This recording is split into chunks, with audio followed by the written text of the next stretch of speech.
Cinta dan nafsu mengalahkan logika. Planning kita gagal, semua rencana berasa hancur, rencana-rencana kita seolah tak satu pun berhasil. Padahal itu rencana Tuhan yang jauh lebih baik daripada rencana kita yang sudah lama kita susun dan rangkai di jauh-jauh hari. Dan yang pasti Allah akan memudahkan. Yang penting kita usaha, kita tetap berdoa, meminta. Jangan menyerah agar nafsu dan cinta tidak mengalahkan logika. Hai, ketemu lagi dengan saya Rin Sastro. Kali ini saya akan membahas tentang cinta dan nafsu yang mengalahkan logika. Jadi begini kawan, belum lama saya nyaris kena tipu lagi. Kenapa? Karena saya bernafsu pengen cepat kaya. Jadi kayak pengen lewat jalan pintas.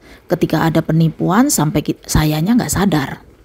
Tahu kan sekarang ini lagi banyak penipuan lewat medsos atau investasi bodong dan lain-lain.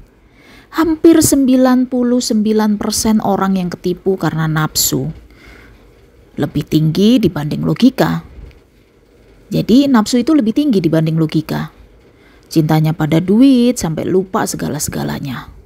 Kayak orang korupsi kan gitu juga. Karena cinta banget sama duit. Nafsunya main, logikanya hilang. Akhirnya karena cintanya Allah sama kita itu diingetin dengan cara planning kita diberantakin sama Allah. Karena Allah lebih punya rencana yang jauh lebih indah.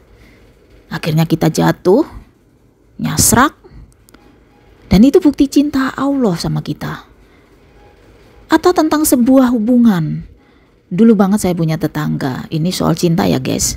Jadi ceritanya nih orang tua punya 3 anak perempuan. Yang pertama sudah berumur, sebut aja namanya Tina ya. Yang kedua sebut aja namanya Nina. Dia juga sudah dewasa, yang bontot masih SMP gitu deh. Suatu ketika pacar Nina ini mau melamar Nina, tapi ibunya saking cintanya sama anak yang pertama, si ibu minta agar pacar Nina ini menikahi Tina maksud saya gitu. Dengan alasan Tina sudah memasuki umur 30-an. Ibu ini takut Tina nggak laku kalau Nina nikah duluan. Maksudnya karena dilangkahin ya. Entah itu mitos atau fakta, yang pasti ibu ini takut banget si Tina takut dilangkahin. Nah lucunya pacar Nina mau karena Tina ini memang sudah mapan secara finansial. Pacar Nina nih sebut aja namanya Agus ya. Agus ini akhirnya menikahi Tina tanpa cinta ya, tapi cuma nafsu. Dan lebih lucunya mereka tinggal dalam satu atap. Ibu, Tina, Nina, Agus, dan anak bontotnya. Yang pada akhirnya Tina menikah dengan Agus. Gak lama kemudian setelah pernikahan itu si Tina hamil 7 bulan. Nafsu ya, tanpa dasar cinta. Nah si Nina hamil juga 4 bulan. Gempar kan, sekampung itu jadi gempar. Gimana bisa hamil secara belum nikah? Usut punya usut ternyata hamil sama Agus. Kebayangkan Tina kakaknya ini sakitnya gimana, sedihnya gimana, kecewanya gimana. Nina dihamili Agus karena dasar cinta dan nafsu. Sementara ibunya gak bisa berkata-kata, cuman menyimpan rasa malu, sedih, kecewa. Si ibu nih merasa bersalah juga sama Tina sebenarnya, tapi mau gimana lagi. Akhirnya Tina melahirkan, gak lama lagi adiknya juga melahirkan. Begitu terus sampai mereka sama-sama punya 4 anak. Jadi Tina punya 4 anak, Nina pun juga punya 4 anak. Finally kakaknya gak kuat, lalu menceraikan Agus. Dan Agus ini malah akhirnya langsung menikahi adiknya si Nina ini gitu, secara sah ya guys. Yang akhirnya ibunya mungkin memendam rasa malu dan kecewa, ibunya sakit lalu meninggal. Sedih banget kan?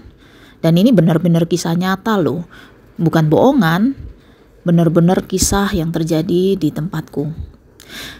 Jadi gimana ya kalau udah ngomongin cinta sama nafsu itu berat banget. Susah dibilangin juga, bahkan saya punya temen udah diselingkuhin, nafkahnya minus.